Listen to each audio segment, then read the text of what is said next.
जय श्री कृष्ण। राधे राधे। आज आषाढ़ माह के कृष्ण पक्ष का शनिवार है। आज अपने सुनेंगे शनिवार व्रत कथा। शनिवार का व्रत भगवान शनि को प्रसन्न करने के लिए और उनके साढ़े साती के प्रभाव से बचने के लिए किया जाता है। जिस व्यक्ति के जीवन में साढ़े साती लगती है उसको अनेक परेशानियों का सामना करना पड़ता है। साढ़े साती के प्रकोप से बचने के लिए व्यक्ति को हर शनिवार के दिन पीपल वृक्ष के नीचे एक तेल का दीपक जलाना चाहिए। इससे शनि का कोप कम होता है। कथा शुरू करने से पहले कमेंट बॉक्स में जय हो शनि महाराज की जरूर लिखना और मीरा भक्ति चैनल को सब्सक्राइब करके इस वीडियो को ज्यादा से ज्यादा शेयर करना। शनि महाराज की कृपा आप सब पर हमेशा बनी रहे। बोलो शनि महाराज की जय हो। एक समय की बात है, किसी गांव में एक ब्राह्मण देवता अपनी पत्नी तथा बच्चों के साथ रहते थे। एक दिन ब्राह्मण देवता सुबह सोकर उठे तो बहुत ही चिंतित दिखाई दे रहे थे। तो अपने पति को इतना चिंतित देखकर उनकी पत्नी ने पूछा कि स्वामी, आज आप सुबह सुबह किस चिंता में डूबे हुए हैं? तो पत्नी की बात सुनकर ब्राह्मण देवता ने कहा, कोई बात नहीं, बस यूं ही थोड़ी तबीयत खराब है। लेकिन ब्राह्मण की पत्नी बहुत ही समझदार थी। वह जान चुकी थी कि उसके पति कोई ना कोई समस्या से घिरे हैं। तो उसके बार बार पूछने पर ब्राह्मण देवता ने कहा कि मैं कई दिन से एक ही सपना देख रहा हूँ कि एक व्यक्ति नीले कपड़े पहनकर आता है और मुझसे कहता है कि तुम्हें मेरी साढ़े साती लगेगी। तो यह सुनकर ब्राह्मण देवता की पत्नी ने कहा, अरे वो तो शनि देव भगवान है जो आप पर शनि की दशा लगाने को कहते हैं। अब जब भी शनि देव आपके सपने में आए और बोले कि तुम्हें मेरी साढ़े साती लगेगी, तो आप उन्हें प्रणाम करके बोलिए कि 1.25 पहर से ज़्यादा मत लगाइए। तो ब्राह्मण देवता ने कहा कि ठीक है, मैं ऐसे ही बोल दूंगा। दूसरी ही रात्रि को शनि देव ने फिर से ब्राह्मण के सपने में आकर कहा कि तुम्हें मेरी साढ़े साती लगेगी। तब ब्राह्मण देव ने कहा कि हे प्रभु, मेरे में इतनी क्षमता नहीं है, मैं इतने साल तक कष्ट नहीं सह पाऊंगा। आप कृपया करके मुझ पर थोड़े ही समय के लिए लगें। तो शनि देव ने कहा, तो ठीक है, मैं 2.5 साल के लिए लगूंगा। तो ब्राह्मण देव बोला कि नहीं प्रभु, मैं इतना भी सहन नहीं कर पाऊंगा।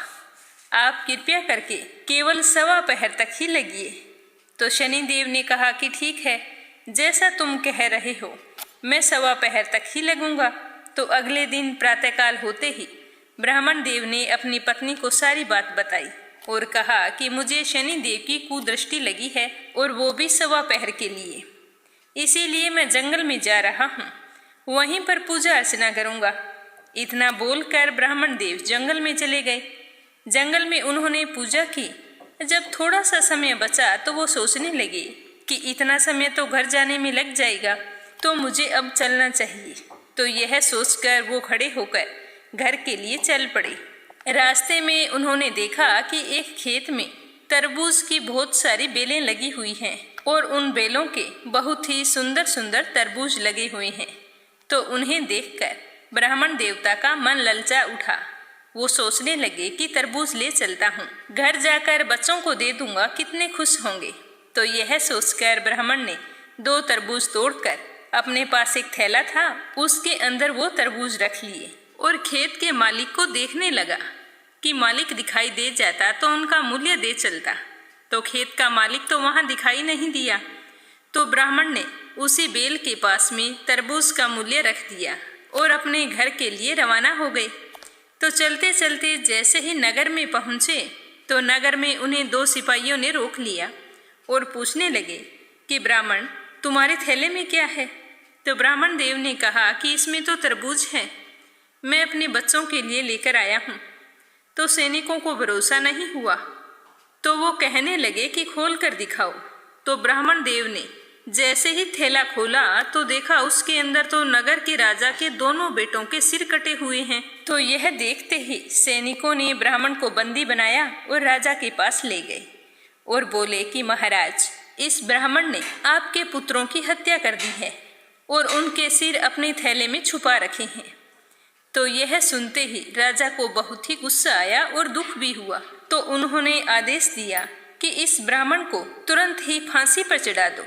तो ब्राह्मण ने राजा से प्रार्थना की कि हे राजन, मेरी अंतिम इच्छा है कि मैं मरने से पहले पूजा पाठ करना चाहता हूँ। तो राजा ने कहा कि तुम्हारे मन में पूजा पाठ कहाँ से आई? तुम्हारा मन पवित्र नहीं हो सकता, क्योंकि अगर तुम पवित्र होते और ब्राह्मण होते तो कभी मेरे पुत्रों की हत्या नहीं करते। तो ब्राह्मण ने कुछ नहीं कहा कि महाराज, ये तो मेरी अंतिम इच्छा है और मरने वाले की अंतिम इच्छा पूरी की जाती है।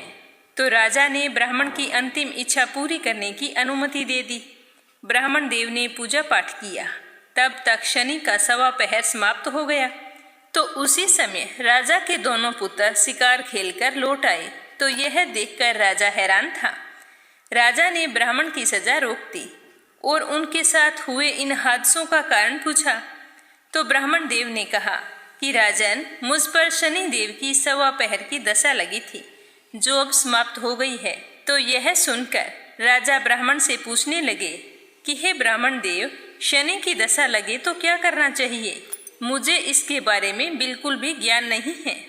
तो ब्राह्मण देवता ने कहा कि अगर शनि की कुदृष्टि लगे तो काले कुत्ते को सरसों के तेल से चुपड़कर रोटी खिलानी चाहिए।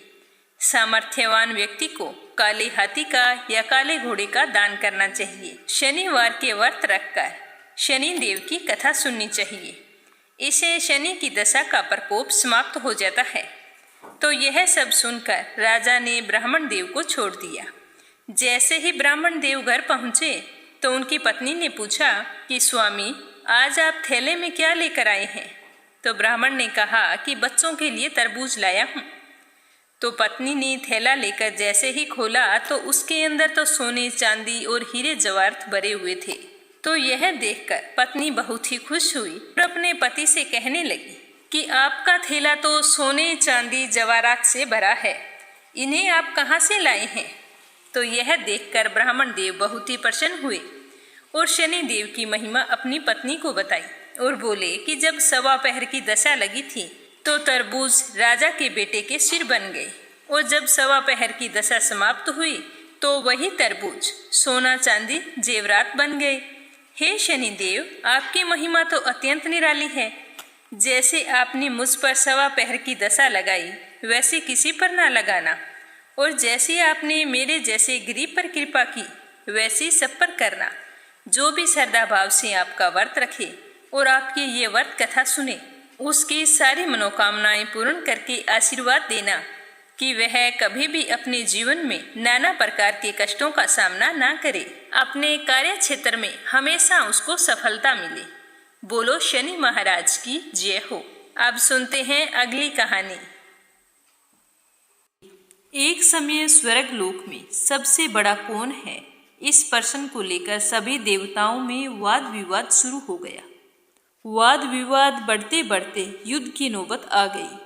तो सारे देवता देवराज इंद्र के पास पहुँचे और बोले कि हे देवराज, आपको निर्णय करना होगा कि 9 ग्रहों में सबसे बड़ा कौन है।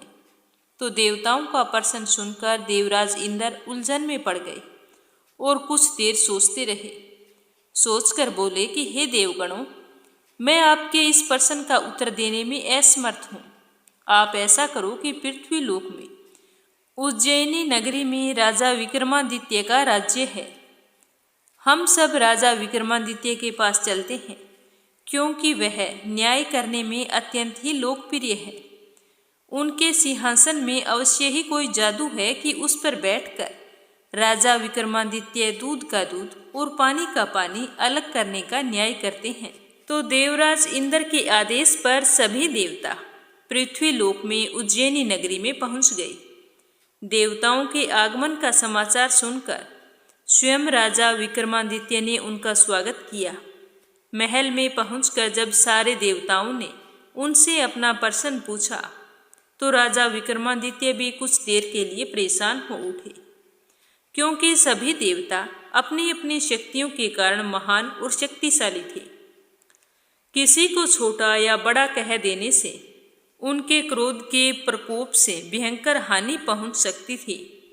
तभी राजा विक्रमादित्य को एक उपाय सूझा और उन्होंने विभिन्न धातुओं स्वर्ण, रजत, कांसा, तांबा, सीसा, रांगा, जस्ता अब्रक व लोहे के 9 आसन बनवाए।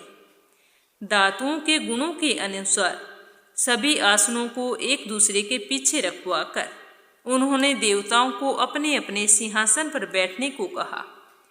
सब देवताओं के बैठने के बाद राजा विक्रमादित्य ने कहा कि आपका निर्णय तो स्वयं ही हो गया। जो सबसे पहले सिंहासन पर विराजमान है वही सबसे बड़ा है। तो राजा विक्रमादित्य का निर्णय सुनकर शनि देवता को गुस्सा आ गया, क्योंकि शनि देवता ने सबसे पीछे आसन पर बैठने के कारण अपने को छोटा माना और छोटा जान क्रोधित हो गई और राजा से कहा कि हे राजन, तुमने मुझे सबसे पीछे बैठाकर मेरा अपमान किया है। तुम मेरी शक्तियों से परिचित नहीं हो। मैं तुम्हारा सर्वनाश कर दूंगा। सूर्य एक राशि पर 1 महीने, चंद्रमा 2.25 दिन, मंगल 1.5 महीने, बुध और शुक्र 1 महीने, गुरु 13 महीने रहते हैं, लेकिन मैं किसी राशि पर 7.5 वर्ष तक रहता हूँ। बड़े बड़े देवताओं को मैंने अपने प्रकोप से पीड़ित किया है। राम को 7.5 के कारण ही वन में जाकर रहना पड़ा। रावण को 7.5 के कारण ही युद्ध में मृत्यु का शिकार बनना पड़ा। उसके वंश का सर्वनाश हो गया। हे राजा, अब तुम भी मेरे प्रकोप से नहीं बच सकेगा। राजा विक्रमादित्य शनि देवता के प्रकोप से थोड़ा भयभीत हो गए, लेकिन फिर उन्होंने मन में विचार किया कि जो मेरे भाग्य में लिखा होगा वही होगा। फिर शनि के प्रकोप से भयभीत होने की तो कोई जरूरत नहीं है। उसके बाद अन्य ग्रहों के देवता तो प्रसन्नता के साथ वहां से चले गए, लेकिन शनिदेव बड़े ही क्रोध के साथ वहां से विदा हुए।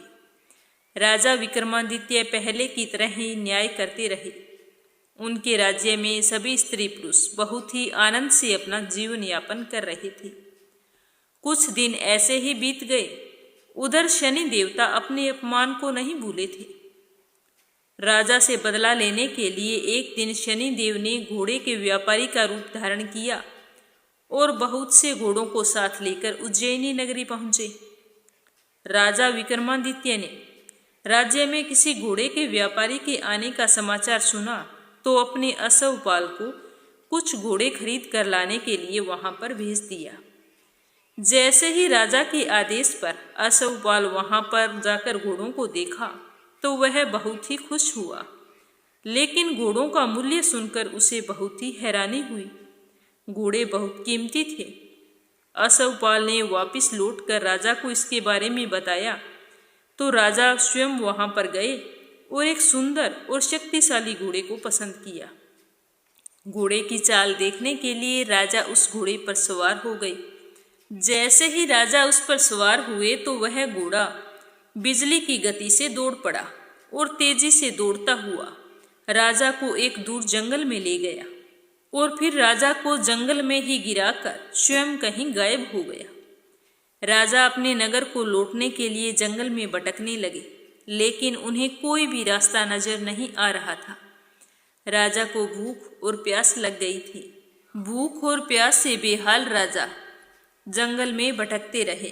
भटकते भटकते उन्हें एक चरवाहा मिला तो राजा ने उससे पानी मांगा तो पानी पीकर राजा ने उस चरवाहे को अपनी अंगूठी दे दी और फिर उससे रास्ता पूछकर जंगल से बाहर निकलकर पास के नगर में पहुंच गए।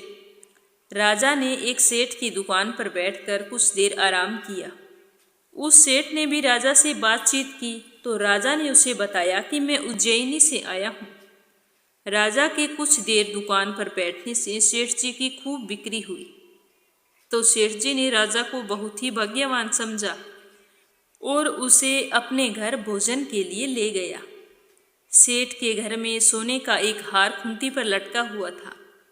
राजा को उस कमरे में अकेला छोड़कर सेठ जी कुछ देर के लिए बाहर आ गए और राजा भोजन करने लगे। तभी एक आश्चर्यजनक घटना घटी कि राजा के देखते ही देखते सोने के उस हार को खूंटी निगल गई। सेठ ने कमरे में लौटकर हार को गायब देखा तो सोचा कि इसी आदमी ने इस हार को चुराया है, क्योंकि उस समय राजा उस कमरे में अकेला ही था। तो सेठ ने अपने नौकरों से कहा कि इस परदेसी को रस्सियों से बांधकर नगर के राजा के पास ले चलो। तो सेठ के नौकर उसे रस्सियों से बांधकर राजा के पास ले गए। राजा ने विक्रमादित्य से हार के बारे में पूछा तो विक्रमादित्य ने कहा कि मेरी नज़रों के सामने देखते ही देखते खूंटी ने हार निगल लिया। तो इस पर राजा को बहुत ही क्रोध आ गया और चोरी करने के अपराध में विक्रमादित्य के हाथ पांव काटने का आदेश दे दिया। राजा विक्रमादित्य के हाथ पांव काटकर उसे नगर के चौराहे पर छोड़ दिया गया। कुछ दिन बाद एक तेली वहां से उठाकर उसे अपने घर ले गया और अपने कोलू पर बैठा दिया।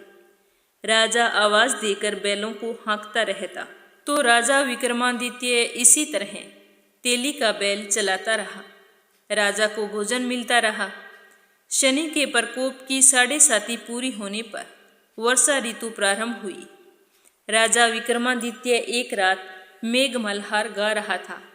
तभी नगर के राजा की लड़की राजकुमारी मोहिनी रथ पर सवार होकर उस तेली के घर के आगे से गुजरी। उसने जैसे ही मेघ मल्हार सुना तो उसे बहुत ही अच्छा लगा और दासी को भेजकर गाने वाले को बुलाकर लाने को कहा। तो दासी ने लौटकर राजकुमारी को बताया कि राजकुमारी वह तो अपंग आदमी है। तो राजकुमारी उस मेघ मल्हार पर तो बहुत मोहित हो गई थी। वह तो उससे शादी करना चाहती थी। उसे सब कुछ पता चल गया कि वह आदमी अपंग है, तो भी उसने कहा कि मैं तो उसी आदमी से विवाह करूंगी। जब राजकुमारी के माता पिता को इस बात का पता चला तो वे तो हैरान रह गई। राजा को लगा कि उसकी बेटी पागल हो गई है। तो रानी ने मोहिनी को समझाया कि बेटी, तेरे भाग्य में किसी राजा की रानी होना लिखा है। फिर तुम उस अपंग आदमी से विवाह करके अपने पांवों पर क्यों कुल्हाड़ी मार रही है। और राजा भी कहने लगे कि बेटा, तेरी सुंदर राजकुमार से शादी करवाऊंगा। लेकिन राजकुमारी ने तो अपनी जिद नहीं छोड़ी। वह अपनी जिद पूरी कराने के लिए उसने भोजन करना छोड़ दिया और अपने प्राण त्याग देने का निश्चय कर लिया। तो आखिर राजा और रानी को विवश होकर अपंग विक्रमादित्य से राजकुमारी का विवाह करना पड़ा। विवाह के बाद राजा विक्रमादित्य और राजकुमारी तेली के घर में रहने लगे। उसी रात स्वप्न में शनिदेव ने राजा से कहा कि राजा, तुमने मेरा प्रकोप देख लिया है। मैंने तुम्हें अपने अपमान का दंड दिया है। राजा ने शनिदेव से क्षमा करने को कहा और प्रार्थना की कि हे शनिदेव, आपने जितना दुख मुझे दिया है और किसी को ना देना। तो शनिदेव ने कुछ देर सोचते हुए कहा कि हे राजा, मैं तेरी प्रार्थना स्वीकार करता हूँ। जो कोई स्त्री पुरुष मेरी पूजा करेगा, शनिवार को व्रत रखकर मेरी कथा सुनेगा, उस पर मेरी अनुकंपा बनी रहेगी, उसे कोई दुख नहीं होगा। शनिवार को व्रत करने और चींटियों को आटा डालने से मनुष्य की सारी मनोकामनाएं पूर्ण होंगी। तो इस तरह कहकर शनिदेव अंतर्ध्यान हो गए। प्रातःकाल राजा विक्रमादित्य की नींद खुली तो अपने हाथ पांव देखकर राजा को बहुत ही खुशी हुई और उन्होंने मन ही मन शनिदेव को प्रणाम किया। राजकुमारी भी राजा के हाथ पांव सही सलामत देखकर आश्चर्य में डूब गई। तब राजा विक्रमादित्य ने अपना परिचय देते हुए शनिदेव के प्रकोप की सारी कहानी कह सुनाई। जब सेठ जी को इस बात का पता चला तो वह दौड़ता हुआ तेली के घर जा पहुंचा और राजा के चरणों में गिरकर क्षमा मांगने लगा। तो राजा ने उसे क्षमा कर दिया, क्योंकि यह सब तो शनिदेव के प्रकोप के कारण हुआ था। सेठ राजा को अपने घर ले गया और फिर से उसे भोजन कराया। जैसे ही राजा भोजन कर रहे थे तो सबके सामने वही आश्चर्यजनक घटना घटी कि सबके देखते ही देखते खूंटी ने उस हार को उगल दिया। तो यह देखकर सेठ जी को बहुत ही आश्चर्य हुआ। सेठ जी ने अपनी बेटी का विवाह भी राजा के साथ कर दिया और बहुत सारे सोना और आभूषण धन आदि देकर राजा को विदा किया।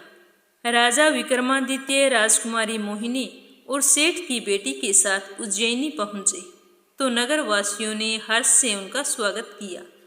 उस रात उज्जैनी नगरी में दीप जलाकर लोगों ने दिवाली मनाई। अगले दिन राजा विक्रमादित्य ने पूरे राज्य में घोषणा करवाई कि शनि देव सभी देवों में सर्वश्रेष्ठ हैं। प्रत्येक स्त्री पुरुष शनिवार को उनका व्रत करे और व्रत कथा अवश्य सुने। राजा विक्रमादित्य की घोषणा से शनिदेव बहुत ही प्रसन्न हुए। शनिवार का व्रत करने और कथा सुनने के कारण सभी लोगों की सारी मनोकामनाएं शनिदेव पूरी करने लगे। सारे लोग आनंद पूर्वक रहने लगे। बोलो शनि महाराज की जय हो। तो अब सुनेंगे अपने लपसी और तपसी की कहानी, जो हर कथा के अंत में जरूर सुनिए और भोले शंकर आपकी सारी मनोकामनाएं पूर्ण करें। जय श्री कृष्णा। राधे राधे।